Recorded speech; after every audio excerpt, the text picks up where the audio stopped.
Hiya. Okay, here is a very short presentation on how to publish publications and newsletters. Okay, so these are the suggested stages: planning, getting the contributions, designing, editing, promoting, and then launching and distributing. Let's go through these one by one. Planning, there's loads of things to think about. So are you going to get in-house content, people from the committee writing, people that you know writing, or are you going to ask members for content or put a big call for contributions out to the general public, for example? Is it going to be one overall theme or varied, online or hard copy, or both? You've got to think about the format. Any regular sections, like you could have a poetry corner, events, publications, main article, lesson plan, activities, a language game, for example, useful websites. It's quite nice to have these little regular sections so you know the format of the publication or newsletter. You need a little bit of admin. You need to include the list of the editors, the contributors, maybe an editorial written by the editor. Thanks to anyone who's supporting it, information about your teaching association, membership or joining link you need to add and include. So lots of planning. The time plan, I think the planning takes at least 2 weeks. Getting the contributions, depends who you're getting them from, probably takes around 4 weeks. The design may take a week, the edit maybe 2 weeks, and the launching, distributing and promotion may take a week. So there you've got a couple of months easily for each publication. It's not a quick thing to do. You need to look at some examples to see what sort of newsletters or publications you want to create. These are some from IATEFL Global Issues, SIG, Special Interest Group. You can look at the website there. There's the IATEFL GSIG newsletters, that's a simple PDF. The Futurity eZine, that's the advanced design, lovely design with lovely visuals there. Look at the IATEFL Voices, that's done in a flip book where you click on the next page and it turns over. And have a look at the Creating Change publication. We paid a designer to do that one, and it looks beautiful.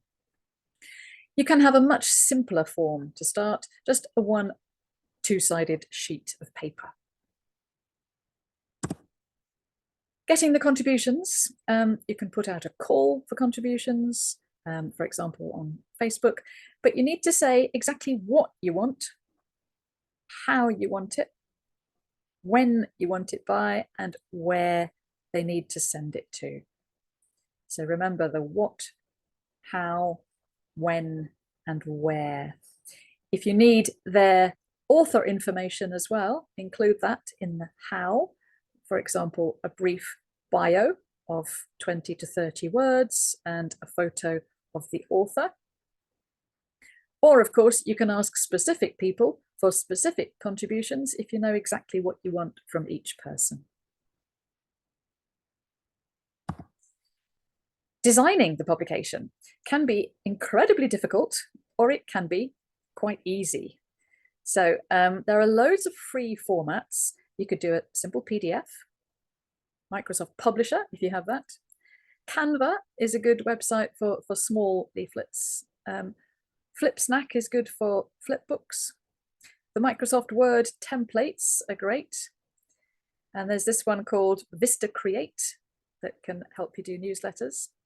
If you Google free publishing software, you can come up with lots of these different ones. I think the easiest way, though, is using the Microsoft Word templates. So this is what you do. When you open a new Word document, you look under the More Templates, and you can search for newsletters. And there are many, many different types there, maybe 20 different types to choose from or more. Click on all of them, experiment, have a look at them all, choose the one that is most like what you want to produce. And then you need to follow the instructions. Each part of the newsletter, when you click on it, it will tell you, give you instructions on how to change it. So you can copy and paste, add photos, your articles, anything. Try a few different versions and experiment and play with these until you feel comfortable. Maybe do this together with a colleague so you can help each other. You need to edit it, of course. Decide on the layout, which bit fits next to what are you going to include, what are you going to leave out. You don't have to include everything that people send in for inclusion. Where to put visuals, make sure they're spaced out nicely. Proofreading is really, really important. You need to proofread and make the corrections and then get someone else to proofread and then proofread again many, many times. You don't want to publish it and then find you have mistakes afterwards. Promoting, launching. You could have a special date to launch it. You could have a Facebook countdown to the launch. You need to decide if it's going to be for everyone or just members, for example. If it's for everyone, it might get more members for your teaching association. If it's just for members, you could send it out by email or in a WhatsApp group, for example. Decide where you're going to keep all the publications. You can put them on a Google Drive, on a website. And then you need to find out what people think of it. You need to get some feedback, which can be in a WhatsApp group, on a Google form, have a discussion about it. And finally, you need to lead on to the next one. It's a good idea to include a call for contributions in each publication for the next one. Then you're moving on to the next publication. Okay, that's all